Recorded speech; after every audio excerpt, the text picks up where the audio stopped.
हेर देशांच्या मानान भारताची अर्थव्यवस्था साप कोसळ्ळ्या। तिवूय कोविड काळा आदींच तातूंतल्यान भायर सरपाक प्रधानमंत्री नरेंद्र मोदी म्हऱ्यात 3च पर्याय उरल्यात: रीण काडप, कर वाडप आनी सरकारी कंपन्यो विकप। मोदीचे हे तिनूय पर्याय देशाक फोंडात घालतले, काँग्रेसीचो महाराष्ट्राचो आदलो मुख्यमंत्री पृथ्वीराज चव्हाणान म्हटलां। गोंय काँग्रेसीन भाजपाचे प्रगतीच्या कामाचे दावे खोडून काडपी महामहंगाई भाजपा लाई हे पुस्तिकेचें लोकार्पण केलें। काँग्रेसीचो महाराष्ट्राचो आदलो मुख्यमंत्री पृथ्वीराज चव्हाण, गोंय प्रभारी दिनेश गुंडूराव, गोंय महिला प्रदेशाध्यक्ष वीणा नायक आनी हेर हजर आसले। देशाची अर्थमंत्री निर्मला सीतारामन फाल्यांचे बजेटीत पर्याय काडटली काय फकत सरकारी कंपन्यो विकतली तें पळोवचें पडटलें, अशेंय ताणें म्हटलें।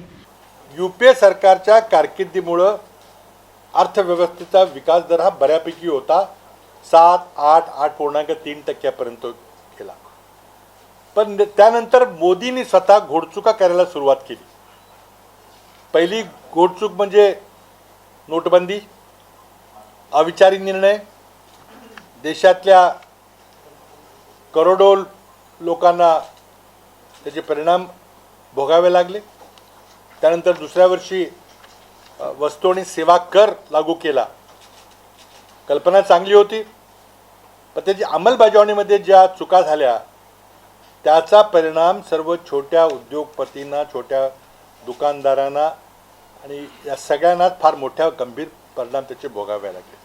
आणि परिणामस्वरूप डिमॉनिटायझेशन झाल्यानंतर देशाची अर्थव्यवस्था कोसळायला लागली। आपण जर आकडे पाहिले तर 8.3% ती 7, 6 आणि शेवटी कोविड पूर्वी 19-20ला ती 4% आली असं भारत सरकारचं म्हणणं आहे। 4% वार्षिक विकास दर हा देशाच्या इतिहासातला फार कमी विकास दर आहे। पण कालच मोदी सरकारचे मुख्य आर्थिक सल्लागार, माजी मुख्य आर्थिक सल्लागार डॉक्टर अरविंद सुब्रमण्यम यांनी एका आंतरराष्ट्रीय पत्रिकेमध्ये भारताच्या अर्थव्यवस्थेवर अत्यंत अभ्यासपूर्ण आणि संशोधनात्मक असा लेख लिहिलेला आहे। अरविंद सुब्रमण्यम हे स्वतः मोदींनी निवडलेले देशाचे मुख्य आर्थिक सल्लागार होते आणि त्यांनी सांगितलेलं आहे की कोविड पूर्वी आपल्या देशाचा आर्थिक विकास दर 4% जो सर्वात कमी होता असं केंद्र सरकारचंच म्हणणं आहे, तर तो 4% नव्हता, तर भारताची अर्थव्यवस्था ही आकुंचित पावली, म्हणजे निगेटिव्ह ग्रोथ रेट होता। Now this is a very serious charge by the former chief economic advisor, Dr. Arvind Subramanian. What he says indefectively is Modi government is lying about the health of Indian economy. भारताच्या अर्थव्यवस्थेच्या परिस्थितीबद्दल जी आकडेवारी प्रकाशित केलेली आहे ती चुकीची आहे, फुगवून दिलेली आहे आणि भारताची अर्थव्यवस्था मोदी सांगतात त्याच्यापेक्षाही वाईट आहे। आणि त्याचा प्रूफ देताना अरविंद सुब्रमण्यम म्हणतात की श्रीमंत राष्ट्राचे G20 देश आहेत, त्या G20 देशाच्या अर्थव्यवस्थेमध्ये भारताची अर्थव्यवस्था 19व्या क्रमांकावर होती। कोविडच्या ह्याच्यामध्ये आपली तर 7.3% घसरली। का घसरली?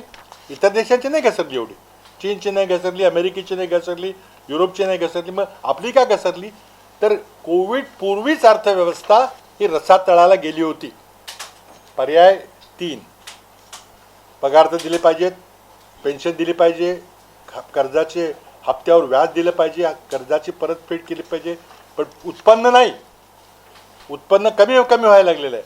मग मार्ग राहतात 3, लक्षात घ्या। एक, कर्ज काढणं; दुसरं, कर वाढवणं; आणि तिसरं, सरकारी कंपन्यांची विक्री। या 3 सूत्री कार्यक्रमावर मोदी सरकार चाललेलं आहे आणि म्हणून भाजपच्या हातामध्ये पुन्हा अर्थव्यवस्था सोपवणं आणि ती राज्यात सोपवणं, भाजपच्या विचाराला सोपवणं, भाजपच्या अर्थव्यवस्थेच्या फिलॉसॉफीला पोचवणं हे देशाच्या आर्थिक स्वास्थ्याकरता धोकादायक आहे, हानिकारक आहे।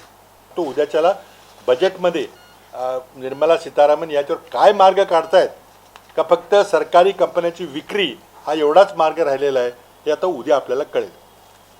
गोवा 365 खातीर पणजेच्यान श्याम च्यारी।